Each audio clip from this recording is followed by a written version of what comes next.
સુરેન્દ્રનગરના ચોરવીરા ગામે બેફામ ચાલી રહેલા ગેરકાયદેસર કાર્બોસેલ ખનનનો પર્દાફાશ થયો। મામલતદાર દ્વારા દરોડા પાડવામાં આવતા સરકારી અને ખાનગી જમીનો પર ફેલાયેલા કૌભાંડનો ભાંડો ફૂટ્યો।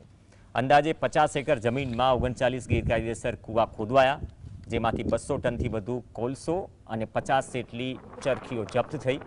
આ ગેરકાયદેસર પ્રવૃત્તિમાં સામેલ 9 મજૂરોને પકડી લેવાયા। સવાલ એ છે કે આટલા મોટા પાયે ચાલી રહેલા ખનન પર અત્યાર સુધી કેમ કોઈની નજર ન હતી? શું સ્થાનિક તંત્રની મિલીભગત વગર આ શક્ય છે?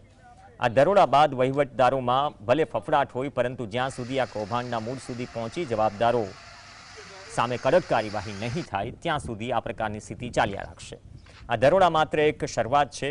જોઈએ આ મામલે હવે આવનાર સમયમાં આવી ગેરકાયદેસર પ્રવૃત્તિઓ સામે કેટલા પગલાં લેવાય છે અને કેટલા કામ જે ગેરકાયદેસર છે તેને જડબે સલાક બંધ કરી દેવાય છે।